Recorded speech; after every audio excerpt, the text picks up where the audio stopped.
welcome to episode 54 of Masters of the Forge.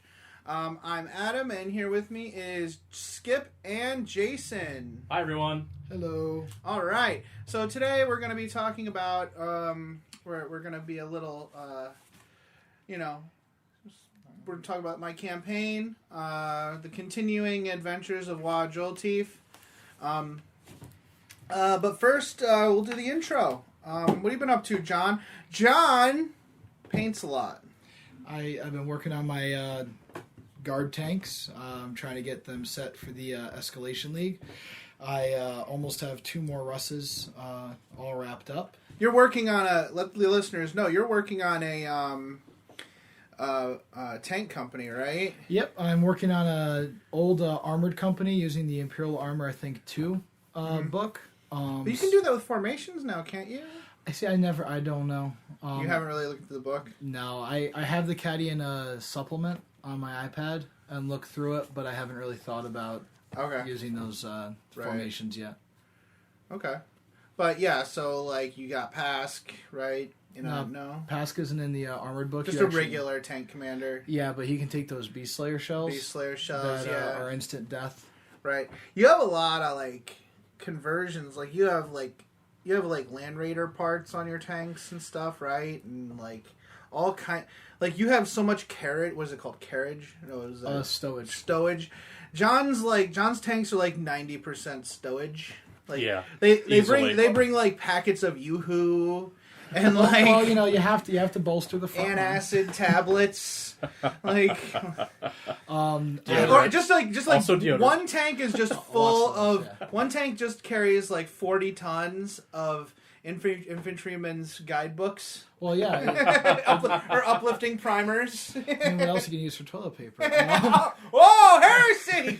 Heresy! I've used a lot of plastic card on the tanks. It's I've always kind of wanted to convert up the Lehman Russes a bit, so I've used a lot of plastic card on my tank commander. I actually, and I wish this wasn't true, I went through an old old Land Raider that I had and cut up all the tracks so they would fit around the Lehman Russ track. So those are the Lehman Russ like channels, but you used Yeah. Okay. Yeah. Well, John won best appearance at our tournament. Yay! Yeah. Congratulations, John. Yay. Thank you. That was the first time I think I've actually scored anyone with a full 25 points. Well, seeing as how I wrote the roster about a year ago for the painting guide, I make what I have on the sheet is like favorite army, and I say to people, well, you just score it however you want. If you just think someone's army is the best, doesn't necessarily have to be the best painted, but most people do pick what they think is the best painted, and that helps me out a lot. Like when it's like 2 people with 22 points in painting, I try not to be biased. So like if people are kind of in the running for favorite army, and it's equal or very close to equal, I will look at the votes, and if the votes are overwhelmingly one person, I go with that. Even if one person did score higher on the rubric by my standards, like sometimes I'll be like, okay, but everybody else is saying that this army is the best. Maybe I'm wrong, so I'll do that. But in this case, it was like you blew everyone out of the water with the votes, so I did not feel at all bad about that. I voted for you on that. Yeah, one, so. yeah. Thank you. Not so much on the sportsmanship, but that's fine. Yeah, that was a long day. No, it was. I had the most fun though. The one guy I had a blast. I think he was from downstate. He was from downstate. He scored full 25 points in sportsmanship. Yeah. Basically, the way we do sportsmanship is you say who your favorite opponent was and who your second favorite opponent was.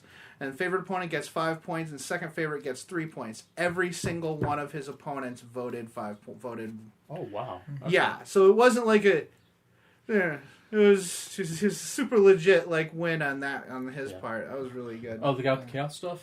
Yeah, Demons? I played him round 1. He was a really fun opponent to play. He was really good. I had 4 great, or was it 4? Yes, it was. I had 4 great games that day. I was really happy. That 4-game format, it's rough. A little exhausting. Yeah. What have you been up to, Jason? Well, The last time we recorded for the podcast was Tuesday, and it is now Saturday. You've done stuff, though! But I've done stuff. Oh, hell yeah. Let's see. I painted up the captain with the power maul because I need to kill more orcs. Yeah, that'll do the trick, too. Yeah. It'll kill war bosses. He's like, what, AP4? What? Wow! Why do we suck so hard? So got him taken care of. And then I kit bashed and painted a Tylos Rubio 30k proxy. The rules have been released. There's a event-only model or an event exclusive. Mm-hmm. And I think they're going to release it eventually, but I would rather kit bash Had I known you wanted that, I would have gotten it for you. Was it the Adepticon one? No, it's the one that was just released like 2 or 3 weeks ago. Oh, like for Warhammer World or something? Yeah, Warhammer it was... Fest? Yeah, don't worry. Yeah, I wouldn't worry too much about that. Yeah, so I just went through and no kit bashed one's going to hold you to that. Yeah. Well, it's got a special rule set. He can deep strike directly, like, exactly. He doesn't roll to scatter. He's just like, here I am. Yeah, so it's like, okay, he gets a jump pack, or he gets the Grey Knight's jump pack. That makes sense, yeah. I use the same for my That's actually where I got the idea. That's cool. cool. Legion of the Damned. Yeah, I like the way he's got the green glowy bits on each, like, on the tips of those, plus his sword is green glow. His sword has the green glow or power maul, whatever it is. And then he's got a sword. And okay, it's a sword. Yeah, it's a paragon. It's a force sword and a paragon bolter. I love that his force maul his power maul looks a little bit like Lucille. Lucille? Negan's bat. Oh, there you go. Yeah. Negan's bat. Walking Dead reference. Oh, yeah, sorry. It's a little bit like Lucille. Like, you should call it Lucille. I'm good with that. B.B. King had named his guitar Lucille. I can do that. Is it Lucille? Do I have it wrong? No, you got it right. You put a little micron art pen, just write Lucille on the end. Yes. I may have to get someone else to do that. Yeah. We have a couple people who do that. And you've been working a little bit more on your Zone Mortalis board. Yeah. Well, also, I'm currently working on an apothecary right now because I need one for 30k if I want to run any sort of blob. Right. And the Zone Mortalis board. I've built walls for 2 more of the tiles, and I glued them yesterday. I have not started painting them yet because I'm here instead. So I actually done some hobby progress since Tuesday, which is pretty nice. So. I just bought some wood for my Zone Mortalis for the next mission in this campaign. I bought 2x3s. I want to do, 1x3s, but I wanted to do 1x4s, but those walls are kind of high. Yeah. 3 inches is enough. Even if you have like dreadnoughts and stuff, unless you've gone through and given yourself a really tall base, it shouldn't be a problem. Yeah, no, I don't have a base at all. The 1x3s, I'm arraying them on the industrial map for this one. Mm-hmm. And I'm just going to keep on doing custom layouts because the wood is so cheap, and I'm going to use sprue. Yeah. And sprue from those laser woodcut kits I got from Frontline. Okay. When those punch out and you cut them, they actually make some very interesting design, like shapes. So I'm going to actually cut those up, glue those to the walls. And I'm also going to take some of the plastic pipe I have and glue those to some of the freestanding walls to give them stability. That's going to look pretty cool. Now, are you going to make the interior look like an orc ship, or? It'll just be regular, like, Manufactorum. So basically what I'm going to do is I'm going to put it down, spray it black. Then I'm going to use all rattle can, just like this is not going to be detailed thing. So I'm going to lay it down, spray one side and the top black, flip it over, spray the other side and the top black. Then I'm going to take silver, and I'll do this twice. Mm-hmm. Spray silver with like a zenithal thing. Okay. Spray brown lower than that. Yeah. And then spray red on any flat areas. Okay. But like just faded. Okay. But I'm only going to do that towards the bottom. Mm-hmm. Then I'm going to flip it over and then I'll do the bottom again, but this is the top. So that the tops will always be black. Yeah. Just flat black on the very top of the piece. Mm-hmm. That way you get the impression that it's a cutaway. Yeah. Instead of having, so that you're dealing with a cutaway there. And if I have to go back and touch up with black brush, I will. But so that's kind of where I'm going at. I'm going for like red walls, but like faded up to brown and silver on any like raised like pipes or whatever. Okay. So that's where I'm kind of gonna go with that. And I think that's all I'm gonna do for those. But I'm just gonna do a lot of them. I'm gonna try to make as many kind of pieces to the Zone Mortalis as I can, custom fit for things on the mats that look like rooms and stuff like that. I'll fashion doors later. I think that's going to look really good, especially using this approach of using the fat mat as a basis, and then using that to shape how your terrain's going to look. I think it's going to look really striking. So yeah, thanks. Yeah, I think it'll look nice. I've been working on the orcs a little bit, but not much. I've been busy getting the pool and stuff ready.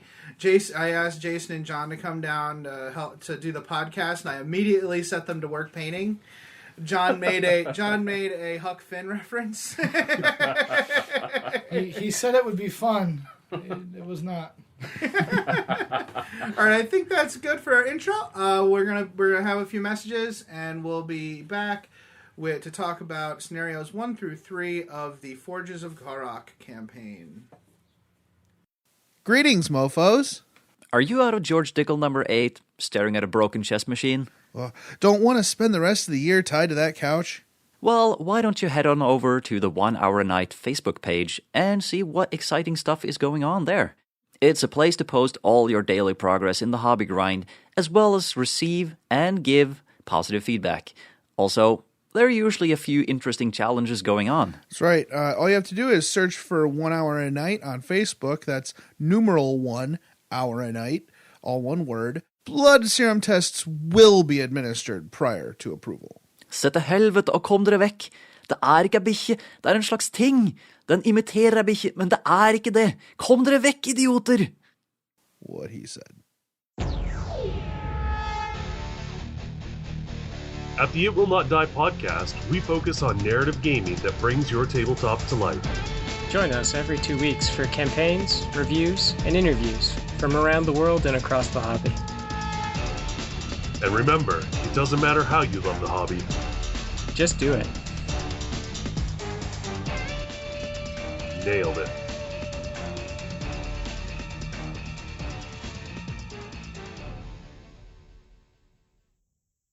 So, the last time we were on the world of Shatara, the Imperial Guard and the Blood Ravens were pushed off the planet. And basically, the Orks took over, and this is their beachhead in the sector.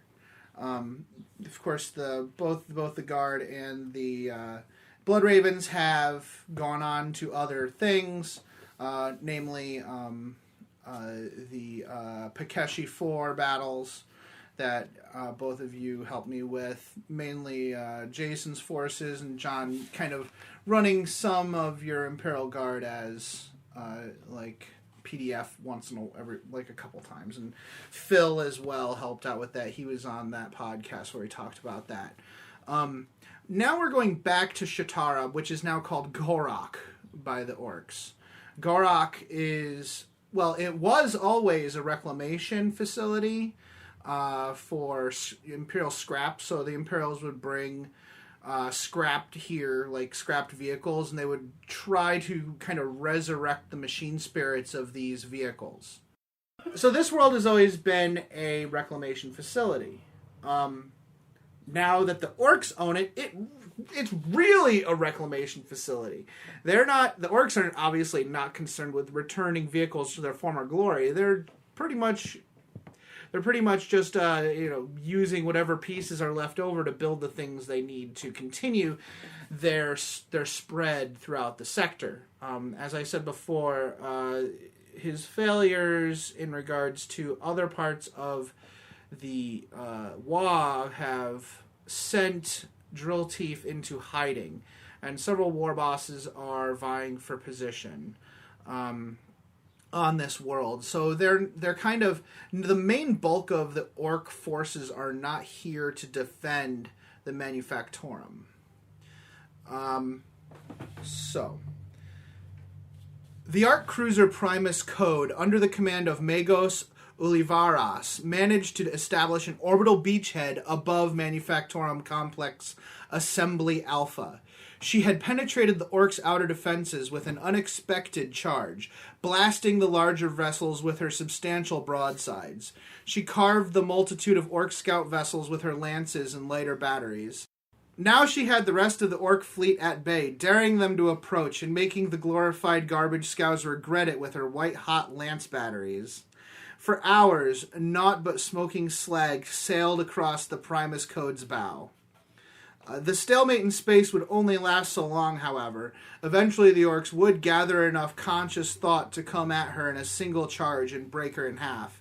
Ulivaras was calculating the proper responses to an all-out attack from an Ork battle fleet when the Bloodraven's battle barge translated from the Empyrean just outside the system. "Praise the Omnissiah, now we fight," she said in the Gothic tongue for no reason in particular. Not for the first time, the Magos cursed her meat brain for her very human predilection for muttering her thoughts. The long-range Vox crackled to life. "Battle barge Carrion Crown to the Ark Cruiser Primus Code, respond!" A deep voice. Human lungs and vocal cords rarely produced a voice quite like that. Astartes, of course. They rarely put humans in command of their battle barges. "Reread you, Carrion Crown," the Magos replied. Her voice over the Vox was her own, recorded centuries ago and stored for future use. It always surprised her to hear it. The implant on her face crackled with static and had a hollow, tinny quality, so she rarely used it for electronic communications, which were sometimes difficult for unaugmented humans to understand anyways, particularly in a war zone. "What is your ETA?" "Full acceleration burn will bring us to you in 3 standard hours." "The Orks are gathered beyond each pole, Carrion Crown." She avoided transmitting the chapter master's name over the Vox. It likely didn't matter with the Orks, but protocol was protocol. "They are beyond my line of sight, but it seems they intend to both make a run at us with a twin-pronged approach. It will be costly for them, but they will overwhelm us if they are able to gather enough vessels for the cause. We need that beachhead, Primus Code. We will hold. We will make them regret their actions against the Omnissiah this day, Space Marine." The Vox crackled. His silence bellied his respect. "Know this, Manufactorum Complex Assembly Alpha is experiencing rather strange radiation bursts and gravimetric anomalies. This is to be expected when Orkoids desecrate holy places. In addition, the Void Shields are once again operational. You will not be able to safely insert troops in the Manufactorum proper. I understand there is a scrapyard surrounding the complex. Affirmative. It is approximately 5 clicks wide and encircles the Manufactorum. If you land in the verge of the territory, you should be able to penetrate their defenses on foot largely unmolested. We will devise a plan around that data. I should say no more, but thank you, Primus Code." Sentiment. She appreciated the Astartes chapters who did not engage in that particular human behavior. Why could it not have been Dark Angels? She chose to ignore it. "The Orks will not destroy us outright, Astartes. They will want to board us. This should offer you some time, but I will need my Skitarii to put up a proper defense. However, expect some assistance from a handful of operatives I have been able to deploy while we awaited your arrival." "Understood. Primus Code, good luck." "Luck," she replied, "is a myth." So, this mission was a Zone Mortalis that we played in a scrapyard using some of the rules from a previous episode on Zone Mortalis. Basically, we took a bunch of vehicles, your Rhinos. I think some of your tanks. I don't think you brought my tanks that day. No, No, okay. came in Some of my 500 points. tanks, and we kind of just set it all up to look like a scrapyard, and I think it looked Yeah. pretty great. Yeah, It looked did. really nice. We used the the Blast Zone. It was the Blasted Lands Fat Map. Blasted Lands Fat Map. And Yeah, we really had a lot of heads getting turned at the store. A lot of the Yeah. usuals came in, saw us with all the vehicles laid out like a huge maze across this table, and we're like, what is going on? May I partake in this game as well? Yeah. yeah, it was really cool, and that the Fat Mat again.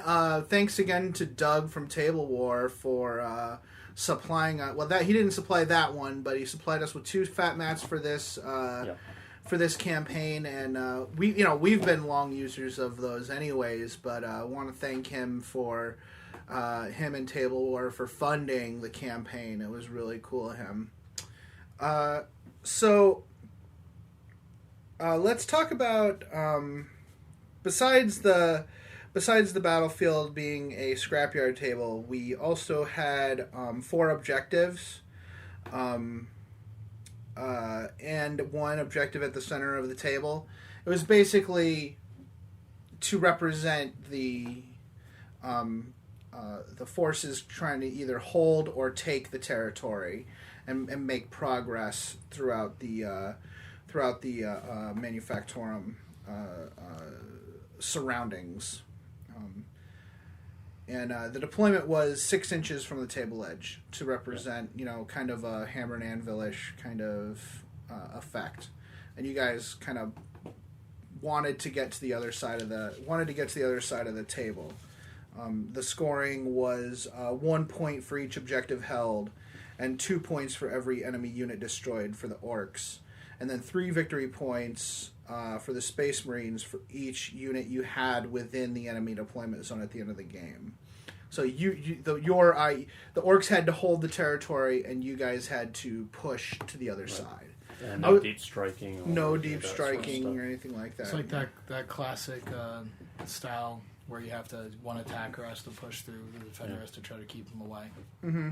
Yeah, we had some special rules because it was a scrapyard. We did allow models to get on top of the scrap, but it was a difficult terrain check to do it.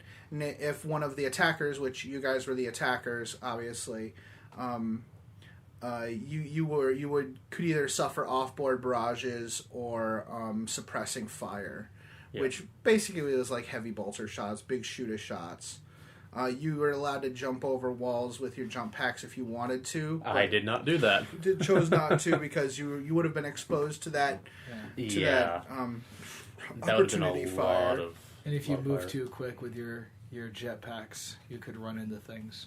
Mm-hmm. And we did use the catastrophic damage table in this scenario. So let's talk about it.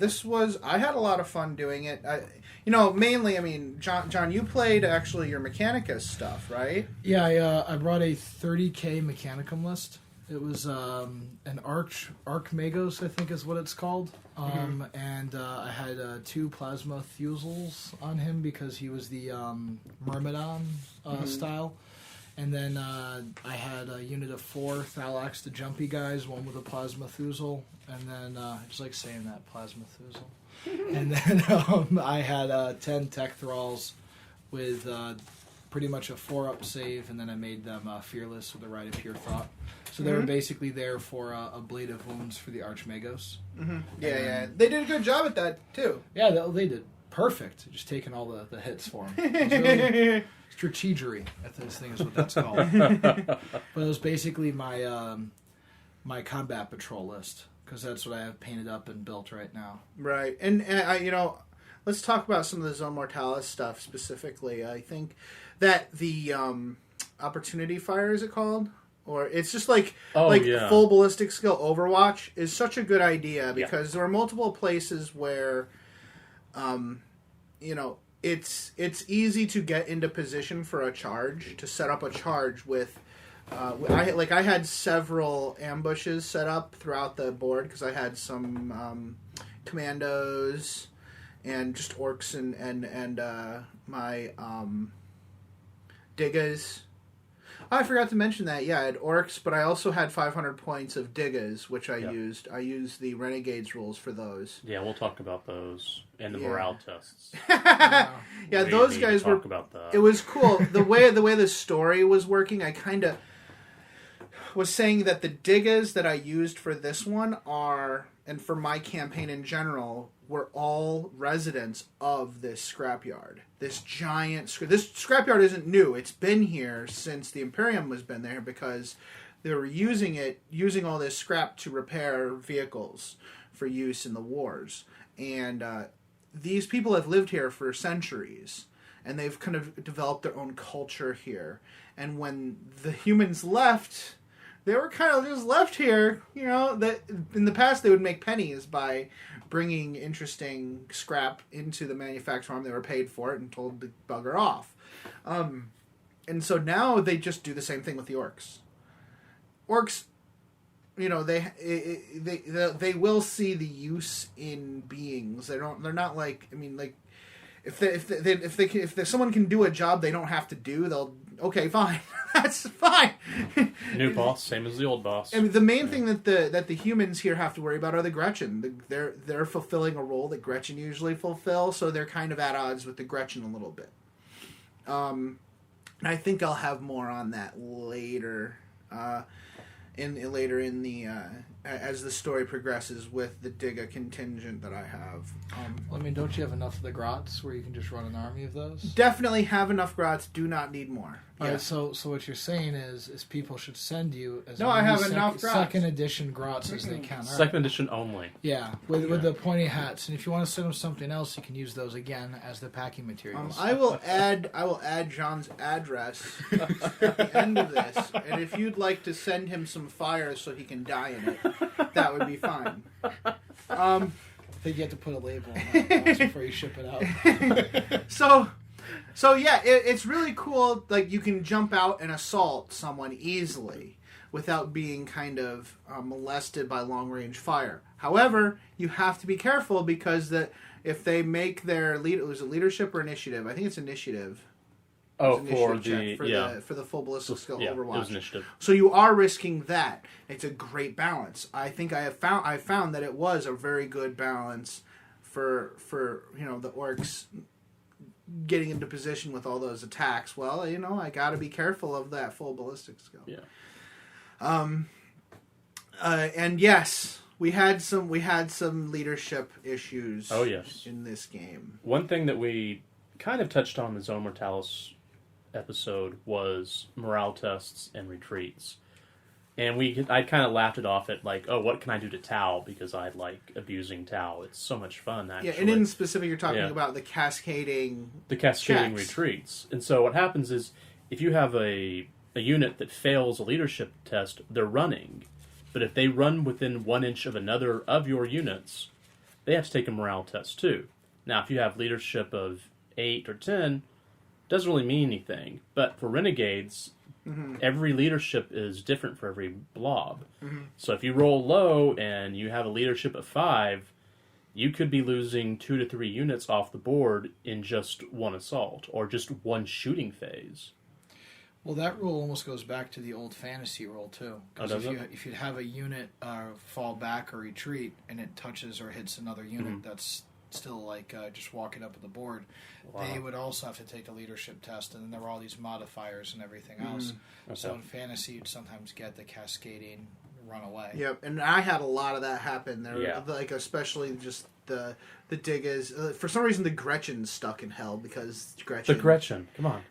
Well, they had something to prove. Yeah, they did. They had something to prove to the Orks versus these dirty Umis who wanna live in Orc society.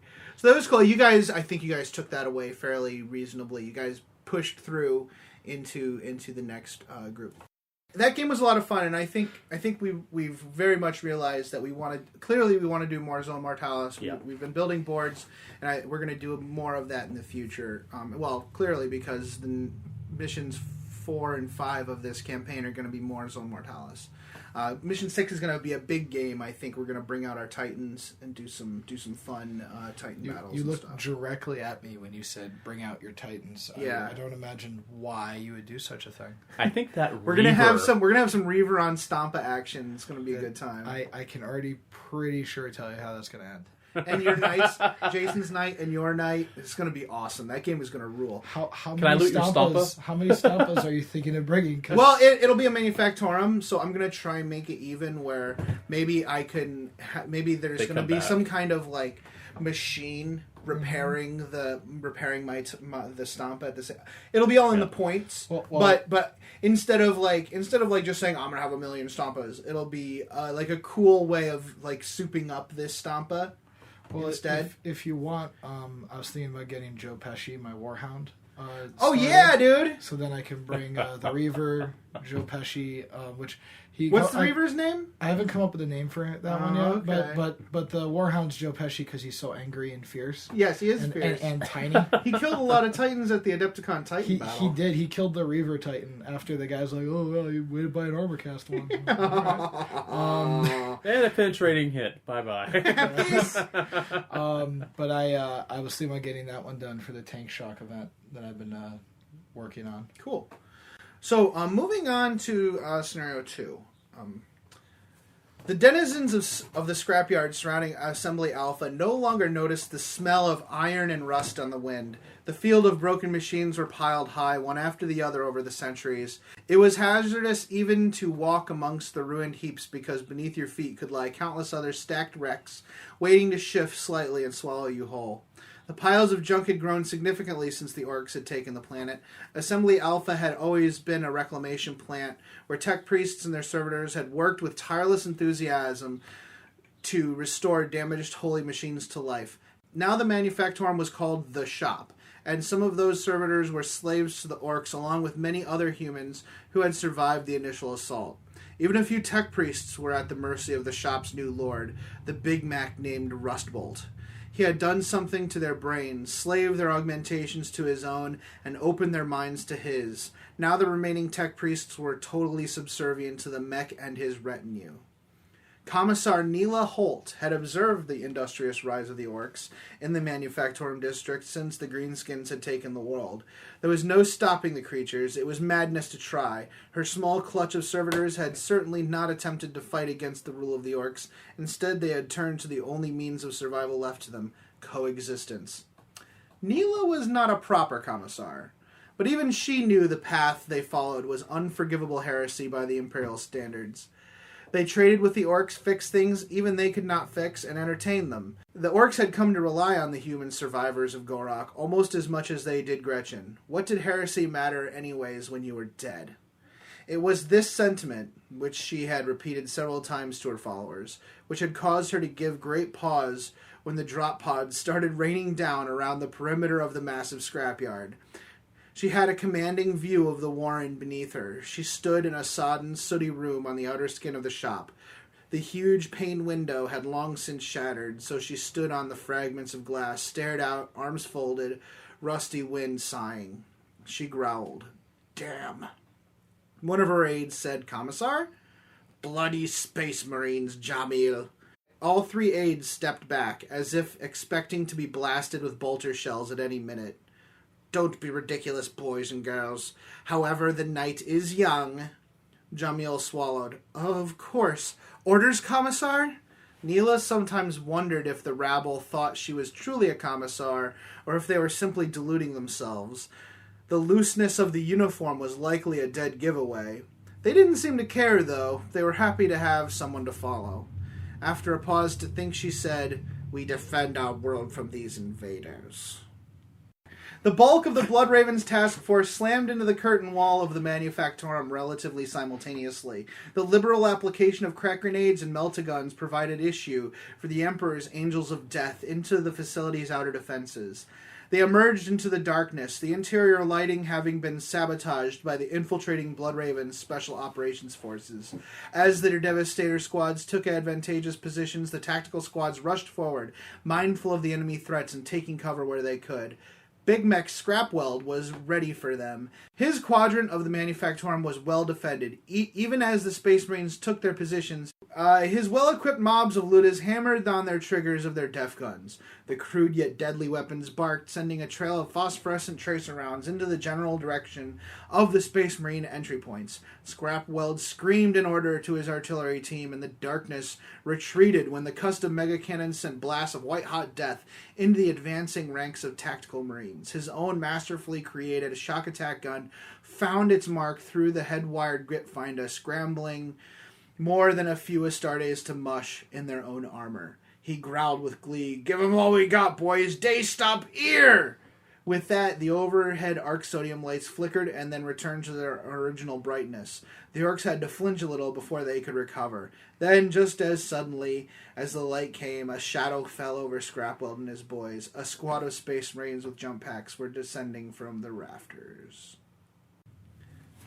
So, the outer manufactorum is within the outer skin, so it's built kind of in layers, kind of like a starship. You have an outer layer, an outer hull, and then the Astartes are looking to puncture that outer hull and gain access through the inner manufactorum, or the outer manufactorum, and that's where this battle takes place. Astartes, light vehicles, and dreadnoughts emerged from the scrapyard on all sides of the manufactorum. They drew together into two cohesive groups on the north and south sides. The ironclad dreadnoughts and Devastator teams blasted holes in the outer skin of the Assembly Alpha with nearly no resistance from the Orks. Some rapid-fire weapons ricocheted off their armor and dug furrows into the chemical-sodden earth, but there were no true defenses without. It was just enough to force the attackers into the relative cover of the manufactorum itself. The Orc strategy was not lost on Captain Chagaras.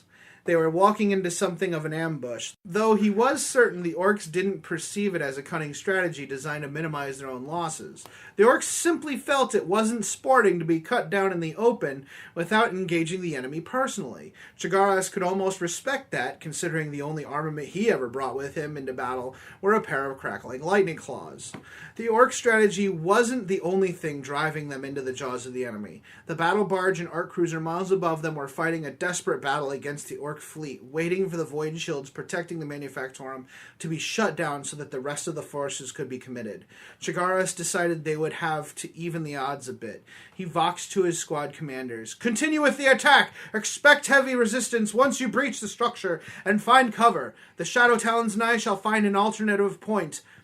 Knowledge is power!" All of his sergeants voxed, repeating the oath before getting on with their duty. All 10 of his Shadow Talons had blackened their armor prior to the battle, though they had all smeared a gray blood raven on each of their shoulder pads. He was succinct. "We go up, we find an entry point, and take out the power. Then we strike from above." He didn't wait for a confirmation, nor did they give any. The group simply engaged their jump packs in unison. So, you used Raven Guard tactics for this fight, right? Yeah, I'm actually trying to use Raven Guard tactics for the whole campaign. It makes sense. It makes sense for this action. You are penetrating into the Orc defenses and using cunning to cunning yet brutal. Cunning yet brutal. Yes, cunning yet brutal. Apparently, I keep saying things like penetrating and yeah, we're a bunch of 5-year-olds. Watching too much Archer, I keep thinking phrasing. Yeah. I blame you, Adam. I never watched it before. No, that's totally fine. That's totally fine. Space Marines penetrated the Orcs' defenses. So that part of the story, I wrote that part of the story after our game because you used a tactic, wanted like a chapter tactic that like improves your cover save if there's night fight, and we chose to have night fight. So that represented was it Shrike? Yeah, I was using Shrike. Shrike and his command squad. Yeah. They were deep striking. Yes. It wasn't a command squad, it was just a really squad. Big assault squad. Big assault squad. Yeah. And what we did was we said, well, they're probably like the reason we have night fighting is they have sabotaged the lighting in the outer part of this manufactorum. Yeah. And everything goes dark. The Astartes attack. Yeah. And the Orcs are like, I can't see. Yeah. Yeah, that game. Every time I had a reserve roll, I failed it. It was it was brutal. It was so bad. You know the reason why it was so bad was that the Storm Raven didn't even care about showing up. Not even remotely. Well, that's just it couldn't get through the void shield. Oh, so what it did was it had to like fly. It had to fly super low through the junkyard and like bank around in hover mode, smashing into things, like scraping the paint and stuff until he finally arrived in time for some shooting. That's the way I said it because let's go for that. Let's go with that. The scenario wasn't supposed to have flyers, but I love that idea of the hovering Storm Raven smashing through the. And at that time, it was still primer. Everybody was primer, so they had. That's why I wrote they had blackened their armor That's for right. the. It's something you would do, right? Yeah. Oh yeah. That was. See how the narrative always forms. You didn't have time to paint that? Fine, you blackened your armor. It's a night fight. Rock and roll. It's night fight on the winter planet. For this one, we did 6 objectives, each 16 inches from the long board edges, and 18 inches from the short board edges, and 18 inches from each other. Basically, what it did was it created a box, like a rectangular shape out of these 6 objectives. Yeah. All pretty much equidistant from each other in a perfect perfect representation of taking territory. Yeah. Which is what the idea was. But we also used the Orks objectives, which did come into play during this mission and were kind of fun. Yeah. I believe you at one point you actually teleported one of your units. I did across the board. Because I wasn't. You wanted to bolster the command squad, the command squad that dropped in. Yeah, I just remember I wanted to shoot something, and that's all I wanted. I was like, well, these guys over here, and they can't shoot anything. But I can teleport them over there, and they can shoot all sorts of stuff. All right, let's do that. Yeah, the Orks objectives we're used the same ones as from the campaign, and so it was like on a 4+, you can teleport yourself. You can deep strike anywhere within 6 inches of another objective. Yeah. There were 6 objectives, so it wasn't that hard. Right. I had a bunch of artillery. I had a big mech with a shock attack gun attached to an artillery squad. And they were and I had a bunch of Ludas. It was all very fluffy for that. You're going to see a lot of Ludas. You're going to see Gretchen. That's what you're going to see when you're in like a facility like this. You had Storm Boys also, right? I brought... so I did mine in waves. I had the main force, like the big mech and his crew. And then I had a second force of diggers who came to help out on the orders of the quote-unquote commissar. I have a model for her. She is awesome. A Victoria Lamb Miniatures commissar. Oh, sweet. And she's the one from Adepticon. From Adepticon, yeah. And I also have a banner bearer for her, also from Adepticon. They've got like an Adepticon, like Adeptus Mechanicus symbol. So I'm in that. They probably looted that from somewhere in the scrapyard. So she is basically just a very charismatic leader who found a commissar's uniform in a Baneblade, and she wears it and has called herself Commissar, and that is basically it. She is not really a commissar, but they all call her Commissar. So hey, it works. Whatever works, right? So she's cool. I like that character. Is going to be fun. I can't wait to add her to more of my my missions. Let's just quickly go over some of the special rules. Of course, we have the Orks objectives, reserves, night fighting. Rushed engagement. Due to the erratic nature, the timing involved with multi-pronged assault through the scrapyard, the attacker must bring half their units in using whatever type of reserves allowed for those units. So you brought in because you can't perfectly time the assault. Yeah. And you have guys coming from all different directions. Half of the units have to be in reserve. Right. So you did the Whirlwinds came in from reserve altogether. Yeah. And that made a lot of sense for them because they would have had a little bit harder time maneuvering through the scrapyard. And the Shrike squad. And Shrike. Shrike, he's Captain Chigaras. Yeah. He deep struck. We do have a special rule. Short jump units are not making screaming descents into the battlefield when they deep strike into this battle. Instead, they are simply jumping into battle from the rafters. So jump infantry and jetpack infantry only scatter 1d6 when they deep strike during this game. They already only scatter 1d6, then they don't scatter at all. And if they don't scatter, then they may assault the turn they deep strike. That would be good for like blood angels tactics. Yeah. That would be good for them. Because if they have Dante, they already scatter 1d6. Right. So then they would instead be on target. Yeah. And if they already scatter on target, then they get to assault the turn they charge. And the Orks are similar, split into 3 different. One deployed, like I said. The other is the Diggers. The third one is a rapid response team coming from farther away. And for that, I chose the Storm Boys and the Def Coptas. And I thought that made sense for them because they would have had to travel, but they're super fast. So the Storm Boys also jumped in from the rafters. Yeah. I used the formation where you could have 3 units of Storm Boys with.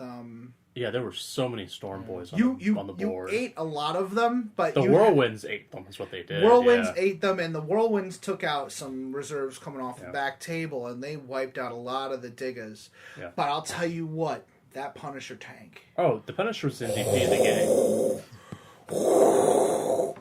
game. Wow, that's a lot of shots. Yeah. Holy moly, he killed a lot of Space Marines. Woof. Yeah. That's a good unit. Oh, it is. I want another one. Put Pask in it, you'll be even happier. No, I'm not going to do that. That is brutal. No, I should. Gask. That would be his name. No, Gask. no. What I should do is I should drill out the cupola a little bit so I can fit a 28 millimeter model. Yeah. And put the Commissar in there with her sword like this. Yeah.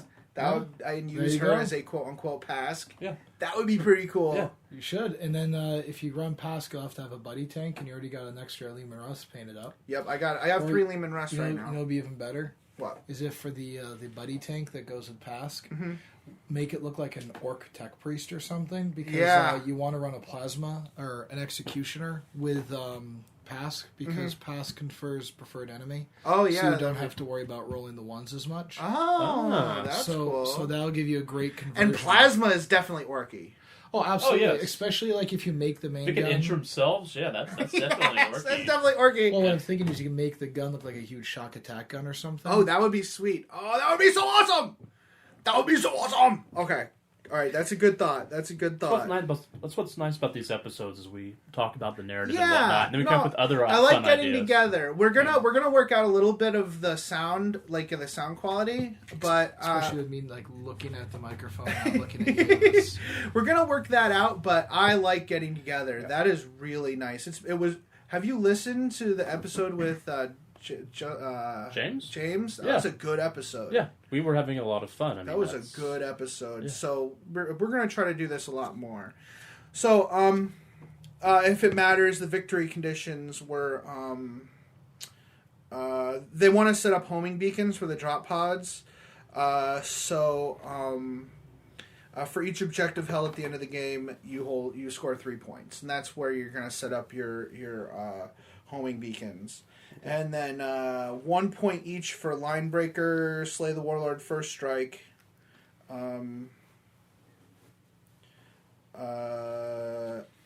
First strike is basically you kill a unit, and then your opponent can respond.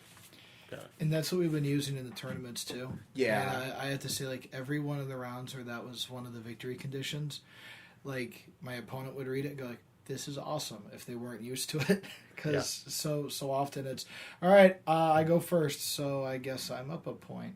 And I really like where at least you get to have the ability to retaliate. Yeah, that is pretty It's cool. nice, and it's fair, and it's cool. Yeah, there's one of the games I played that I think there's 1 or 2 of the games that actually did come into play. Yeah. So. And it doesn't necessarily have to be on the first turn. It's just right. Yeah, I really like that. So mission 3. Mission 3 is called Shields. Mission 3 is called Shields Down. In this, the Space Marines need to get the Void Shields shut off so that the rest of the, as we discussed, so that the rest of the forces can be committed.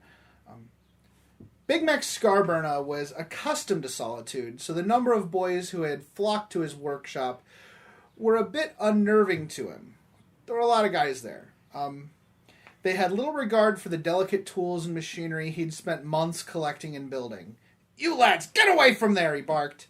The boys flocked around the shield generator power conduits, bathing their green skin in an even sicklier green glow. The telecapture nodes throughout the facility had shown him, and any other mech with the cunning to tap into the feeds, what was coming.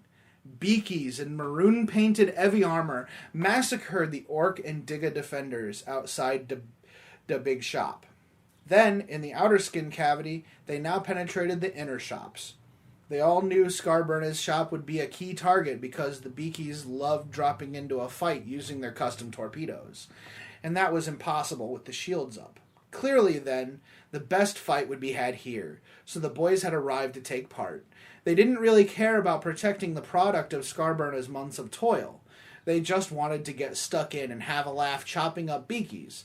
That was largely fine as far as Scarburner was concerned, considering the means would satisfy both ends.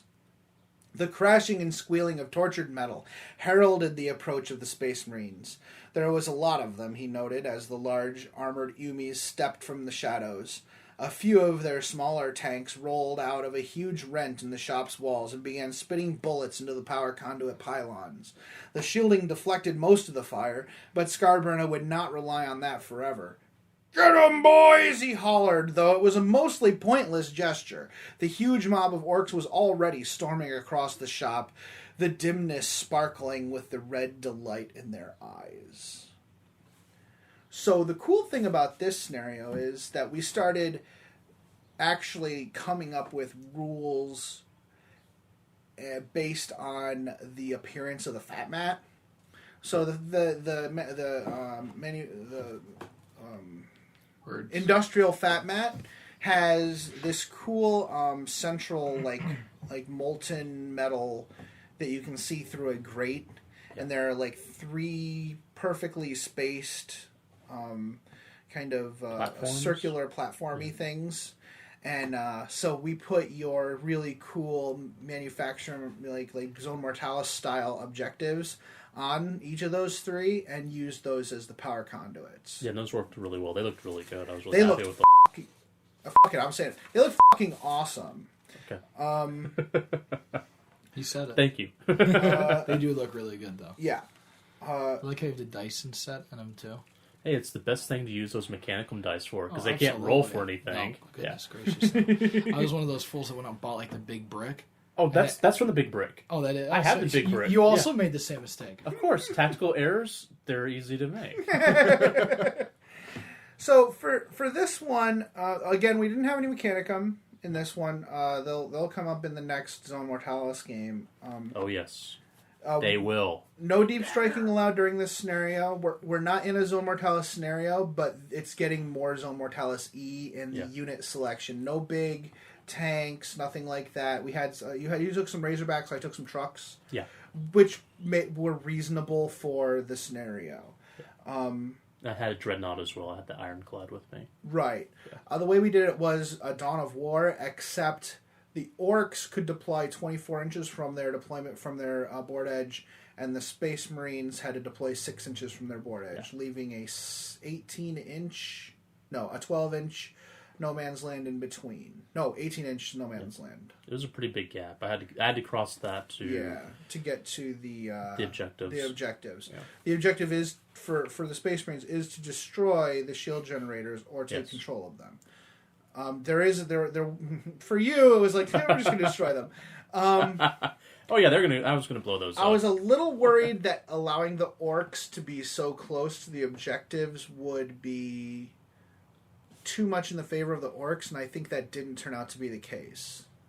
No, for whatever reason, I was able to kind of keep you from getting too close to me. Plus, you didn't want me to get into those objectives. Right. I don't know if you mentioned this in the rules or not, but each one of them had an invul save of 4 up, and I took so many shots at one of them because I thought it'd be hilarious to blow up one in the middle of a group of orcs, because that would make me laugh. Mm-hmm. And it passed every invul save, like 9 invul saves in a row on 4 up. Yeah, the shield conduits count as AV-12 immobile vehicles with 3 hull points and a 4 up invulnerable save. Well, it would also make sense from a narrative point of view for the Orcs to want to be near those generators anyway, because you said that's where they're thinking the biggest fight would go down. Exactly. Yeah. So they're going to hug onto those things like a drowning man to a life raft, because they're thinking all the Astartes are going to come to them. Oh yeah. They're not going to want to wander off and go look somewhere else for a fight. Right. I blew up 2 of them. Yeah. So. You could have disabled them. Any unit that has the ability to repair vehicles could actually roll 4 up and disable it. But you can also activate it the same way. And so a big mech has a 5 up repair, so he could, and he had like a remote activator. Oh yeah, that's right. I forgot about that. Yeah. But you did bring your Tech Marine, which was really fluffy. I think having the Tech Marine there as a character is a good fluffy choice for this mission, especially. So even if he didn't use his ability to activate or deactivate, I think it made sense for the scenario. Yeah. Plus, it's a Blood Raven inside of a armory. Yeah, there's going to be a Tech Marine. Yeah. I mean, come on. Yeah, they're going to magpie the shit out of that. So what you're saying is you got to model some of your Space Marines pushing around shopping carts? Yes, I actually thought about putting a crowbar on there or a claw hammer. yeah. The Blood Ravens in this place are like remember when Nickelodeon used to do the Toys R Us? Oh yeah, the shopping. The kids got like 10 minutes or a half hour to just fill shopping carts with toys at Toys R Us. Exactly. That's how I run these guys. That is awesome. The shield, the damage Now here's the thing. When a conduit is destroyed, you got to understand the amount of raw power coming out of these geothermal facilities deep underneath, deep in the mantle, that are required to energize a void shield with enough power to repel an orbital strike. It is an impressive amount of energy required. So these conduits, when they're destroyed, the rule is that every turn, once it's destroyed, you center a small blast on it and then scatter it. Yeah. And it acts like a a vortex grenade. It was a vortex grenade, yes. So, I lost one of the units destroying it to the vortex grenade. It just the moment you destroyed it, it scattered right on top of your Centurions. Yep. He took Assault Centurions, also totally fluffy and totally good choice for this scenario. And it just evaporated. It evaporated 2 of the Centurions. Which is what Assault Centurions do. Yeah. They evaporate or anything. The other one only did a hull point to your Dreadnought, but I had knocked off a couple hull points, so that destroyed him as well. Yeah, took him out. But at that point, the damage was done. You were able to push in and destroy 2 of the conduits. And you killed the big mech that was in there as well. Yeah. So it was a pretty clear victory for the Blood Ravens. And I just imagine in this gloomy room, just like the conduit being wrecked and this bolt of energy wiggling back and forth, just like evaporating guys as it goes. So every turn we would recenter it, so it wouldn't scatter around like a vortex. Yeah, it was always centered off of the. It was always centered off the where it was originally. So it wouldn't scatter any farther than like 13 and a half inches because it's the diameter of the small blast. I can imagine like Space Marine stands at 12 inches, like can't get me. Go the double scatter. Oops, that's shocking. Oh Jesus. Let me leave that one in there.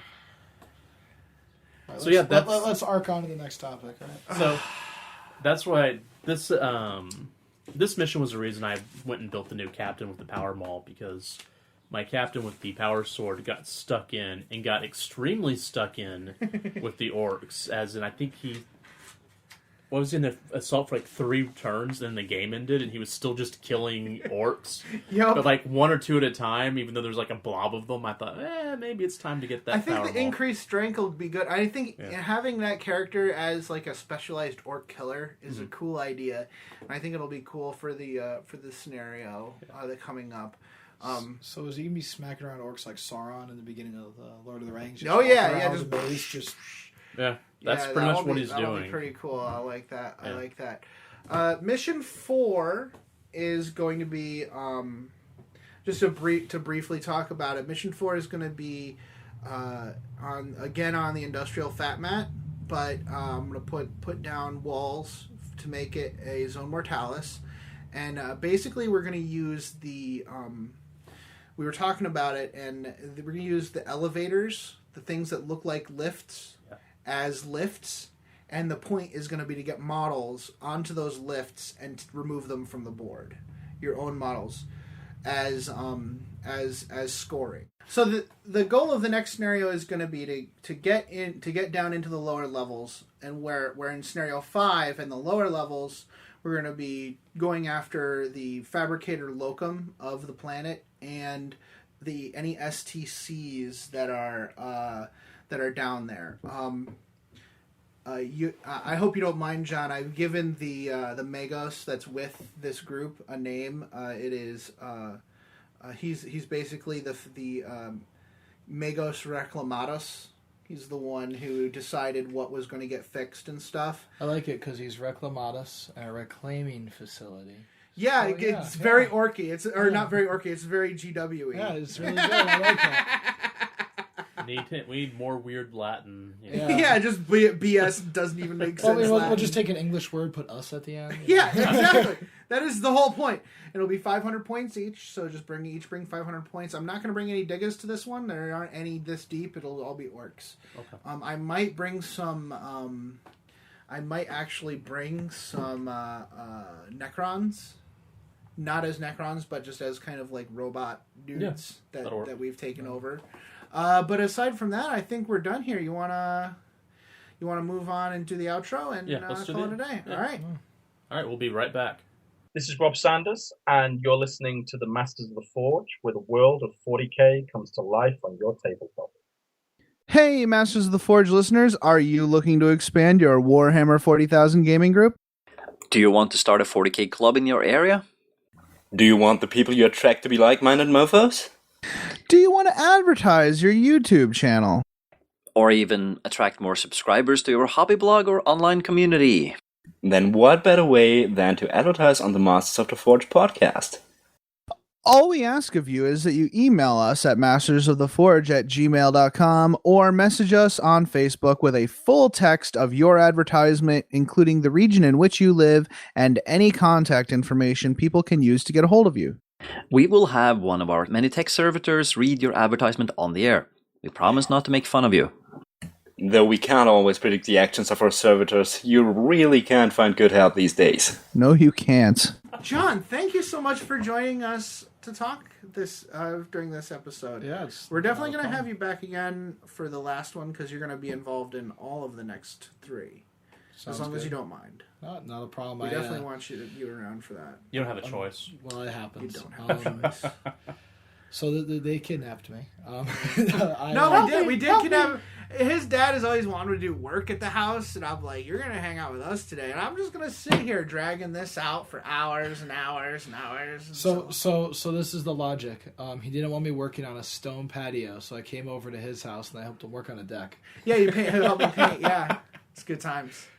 A lot easier. You're not lifting 70-pound stones. I mean, I have stone blocks you can help me carry if you want. Right, I do need to put I'm actually putting in a ring of block and rocks around the pool. It'll look really nice. That will look really nice. It's gonna look real nice.